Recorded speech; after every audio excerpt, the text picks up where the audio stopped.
Hey guys, this is Gamer. We are playing Pokemon Black 1 Random Nuzlocke Run. So, I realized last time I never checked the Pokemon out. Even though I sort of predicted its nature, I never went and checked it. And it is indeed naughty, which is good. I predicted right. So, you can see here, this is my ID. The Tepig is here, it's number 4. It's alert to sounds, that's potentially very good. Depends what the actual characteristics like, but whatever. It's got stats, attacks, ability stuff. The attack stat is in red because it's boosted by the nature. The special defense stat is in blue because it's curbed by the nature.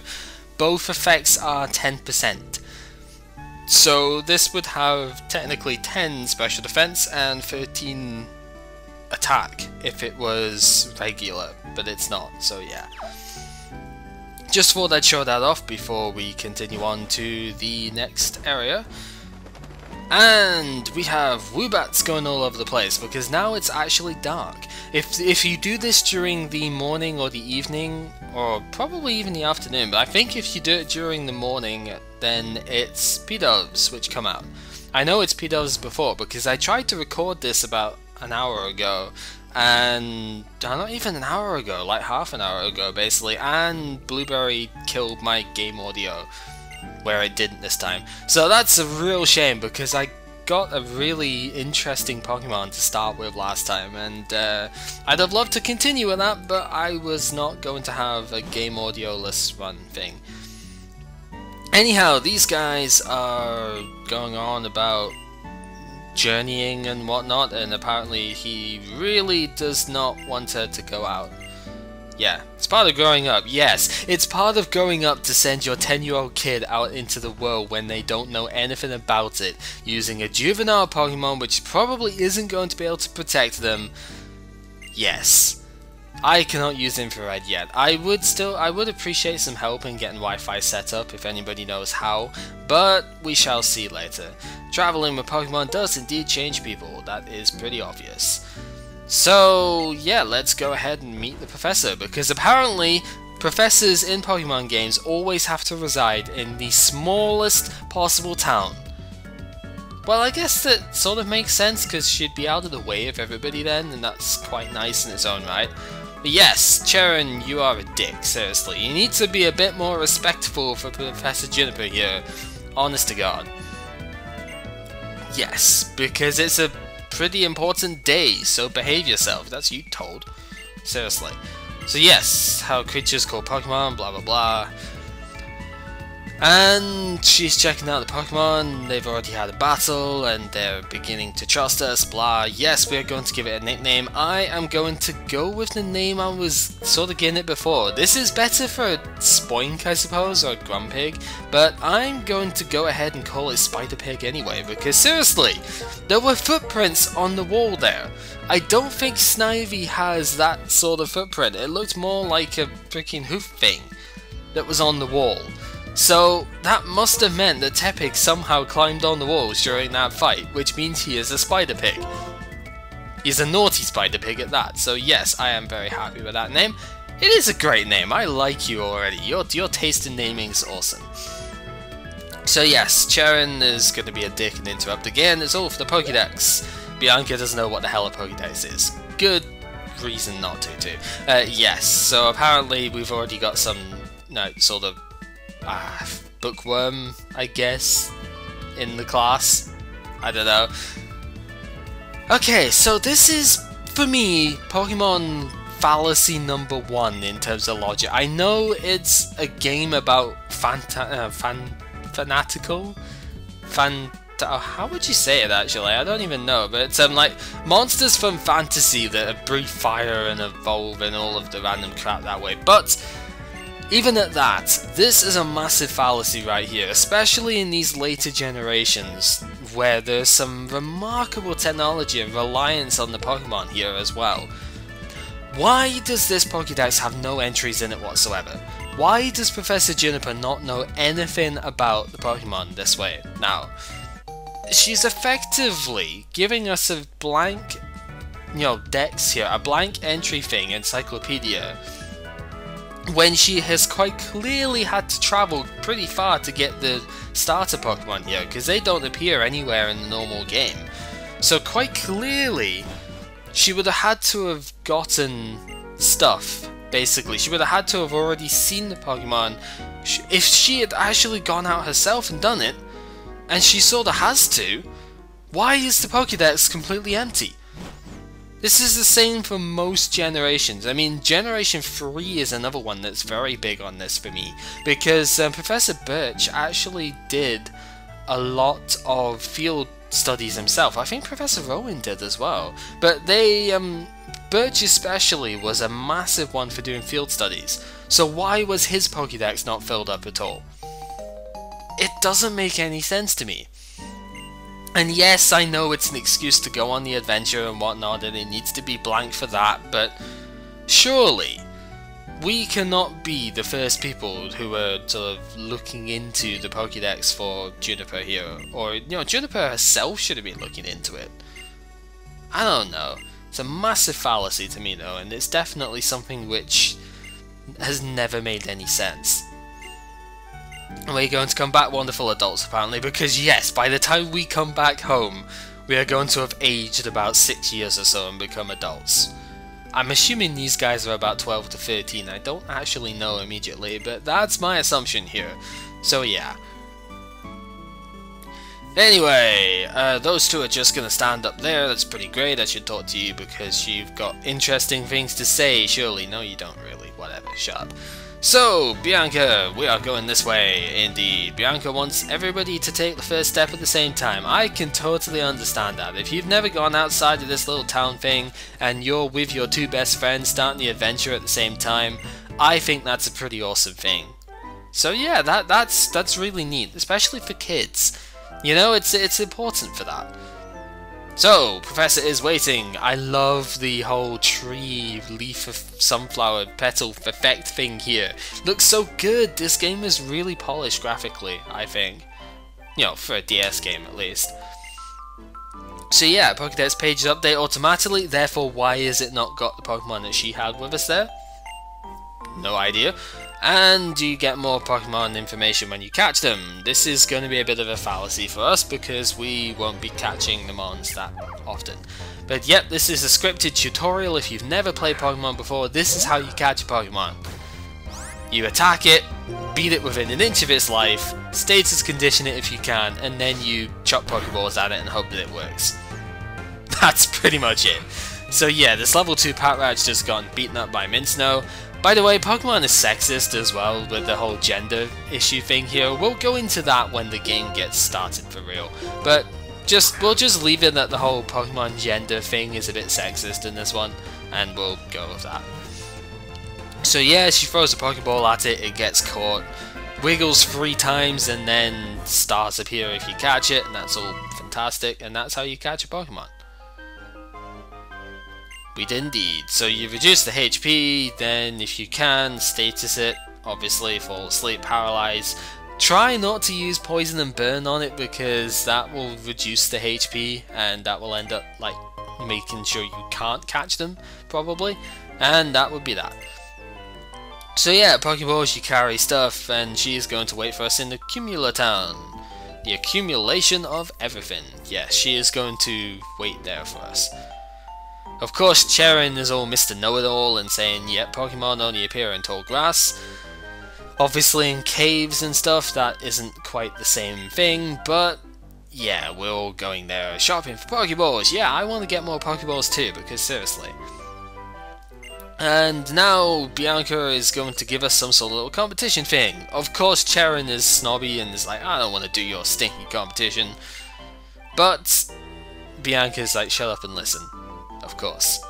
This is exactly what she is like. And when I say that, it's a really funny thing in English actually, the way people talk with it, is to say like, like is a lot. As I say it a lot as well, and I've never quite understood why. I think it's maybe just there. It's just part of vocabulary. Part of the way that we talk for some reason. I don't know. It's interesting nonetheless though. I think it's definitely a lot more extreme among certain females, to say the least. Not to be sexist or anything, but come on, it is. You know it is. Anyway, I am saving here and I'm going to throw a save state down, I think, just in case things go wrong here, because, you know, things have got a very high chance of going wrong here, so that's what I'm going to do. If I can remember how save states work, apparently it's Shift and F1, not Control Shift F1, whatever. Yes. So, Pokemon, they appear in tall grass. They are completely random, as I said before, and our first Pokemon is actually one which I can't do much with. Well, screw you, game. How am I gonna catch this? I can't damage the bloody thing. How am I gonna catch it? Duskull is a ghost type. Ghost types are not affected by normal moves. Because I haven't had the chance to level up again yet and get Ember, I only have normal moves. My only hope is that I can catch it from full health, which is not how you're supposed to catch Pokemon, but maybe I'll get lucky? I mean, it is only level 4. Yes! I got lucky and caught it first time with the first friggin' Pokeball. Wow, that is awesome. Okay, so random Nuzlocke rules state, of course, that I will not be able to catch any more Pokemon on this route, which is perfectly fine, but we have ourselves a level 4 Duskull to start the game with. That's really interesting. Now, you know what I said about trade evolutions and whatnot, and you'd wonder, well, why did you catch Duskull then? Because it evolves by trading when you get it up. Dusclops by itself is actually decent enough. It's not that amazing in some aspects, but it is decent enough. As you can see, the Pokédex entry here is unknown because this is a not Sinnoh Pokemon, and basically, it's not even Sinnoh, it's Unova. Such a weird name, seriously. It's the only one that isn't 2 syllables. I just thought of that just now, and that's strange. But yeah, it's not a Unova Pokemon, therefore it's not in the Unova Dex, which means that I don't have it there. Now I have absolutely no idea what I'm gonna name this off the top of my head.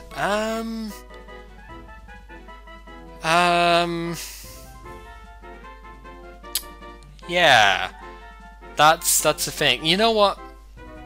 I'll probably rename it. If people come up with names for this Duskull here, I'll probably rename it when I get to the name and change it place. But I'm just going to call it Wisp for just now, because that's sort of what it looks like to me. So, our first Pokemon of the game is Duskull. Pretty impressive, I think, actually. So let's have a look at it over here. It is a docile nature. That means it doesn't have any modifications in its stats, which is quite nice. Now, it's going to be difficult to train for a while because its only move is Nightshade. And for those who don't know, Nightshade is a set damage attack, which I can show here. It basically does damage equal to level, which in itself is not the problem. The problem is it doesn't affect normal types, because it's a ghost move and ghosts don't affect normal.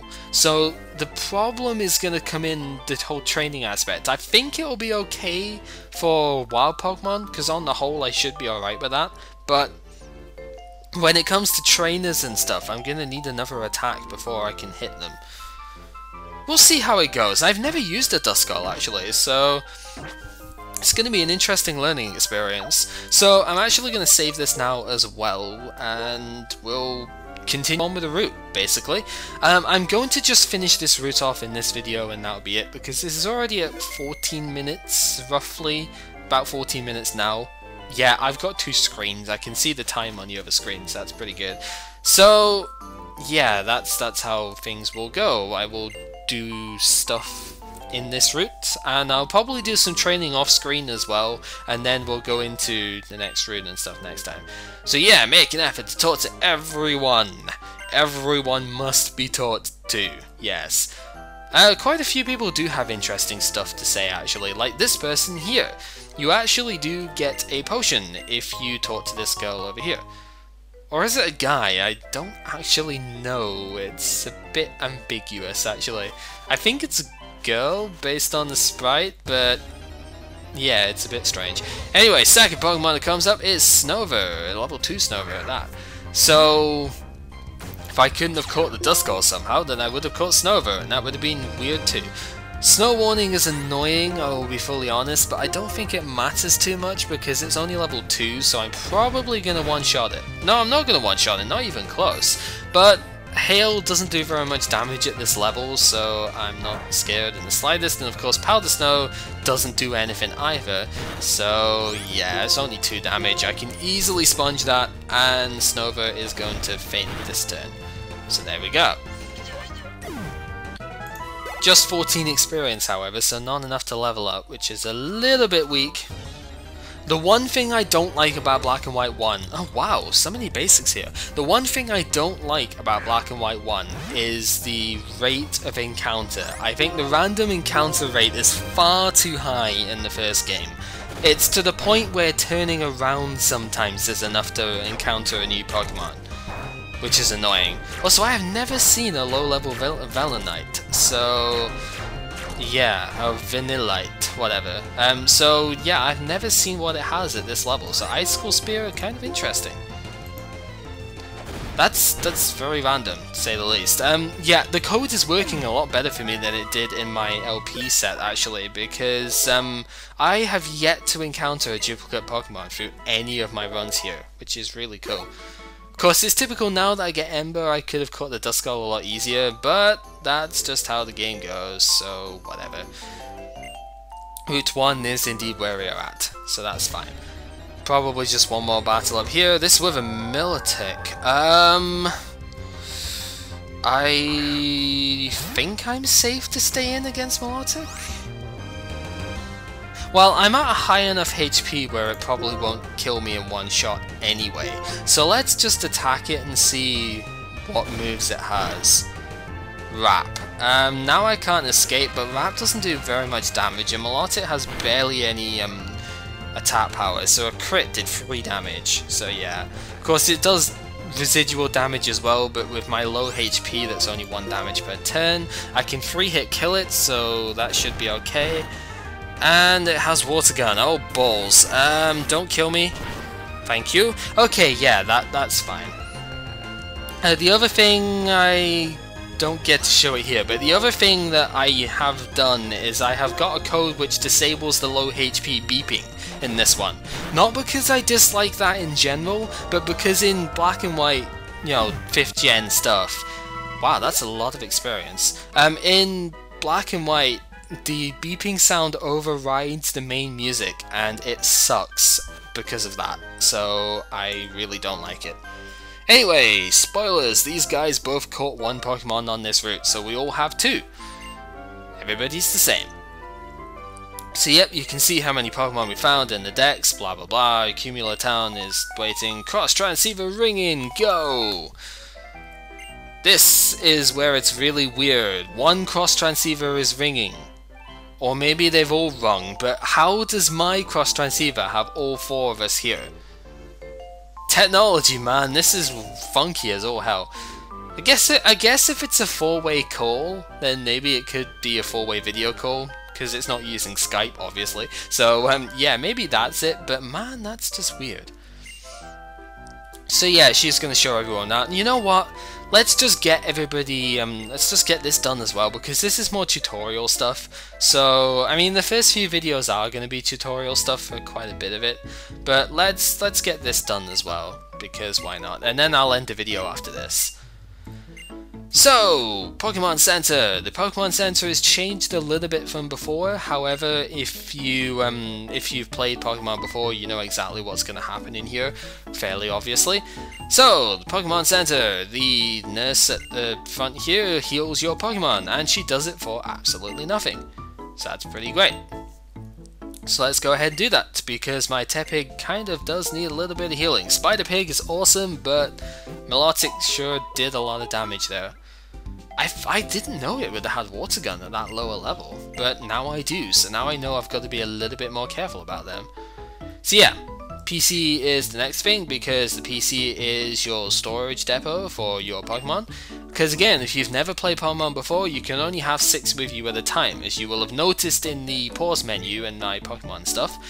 There was only 6 spaces, and that is because only 6 Pokemon can come out at a time. So any extra Pokemon that you have will be deposited in PC boxes. Now it's different from generation to generation, but in this one there are 30 Pokemon available per box. So 30 spaces. I think Diamond and Pearl had that as well, you know, 4th gen. 3rd gen only had 20 if I recall rightly. I might be wrong on that, it might have been 30 there as well, but basically, to cut a long story short here, it used to only be 20 and then it got expanded. Now you only have 8 boxes to start with in this game, but as you fill them up, as you require more boxes, you get more boxes. So it's kind of like a network storage based thing. You know, if you approach your file limit thing, then you can get more space if you apply for it. So that's quite cool. Now in Gen 5, the Pokemon and the Pokemon Center have been merged, so maybe this explains now why you get your Pokemon healed for nothing, whereas in the previous games I have no idea why. But now maybe the Pokemon's profits will help fuel the Pokemon Center a little bit as well and stuff like that. Whatever, we need to go to the next route and get Fennel to do stuff and whatever. Potions and Pokeballs, yeah, I'm just gonna buy Pokeballs, spoiler out there right now, because I want to get more. So to get Pokeballs, of course you buy that, you select how many you want and that's fine. I'm gonna buy them in 2 lots of 10 because with Pokeballs and only Pokeballs, if you buy 10 or more in one shot, you actually get a Premier Ball as well, which is the same as a Pokeball but it looks different, so different aesthetic. But if you buy 20, then you will still only get 1 Premier Ball. So buy in groups of 10 if you are going to buy Pokeballs at all. And that's how you do it. Obviously I have no money to buy potions now, but as I've said before, I don't buy potions much anyway. So yeah, this has been GamerCow playing Pokemon Black version 1. Random Nuzlocke.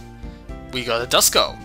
Without any effort, actually, it was pretty great. And join us next time when we go ahead and do some training stuff to this. The way I'm going to do it actually is I am going to do training between videos. Maybe not this one, I don't know, but I'm going to do training between videos, but I'm going to have to record all the training as well, because if somebody dies or if something really interesting happens during training, I want to show it off. So if there are any sort of parts before, before the start of a private video, before my introduction and whatnot, that's why. But yeah, that might come up later, who knows, who cares at the moment, video done, yes.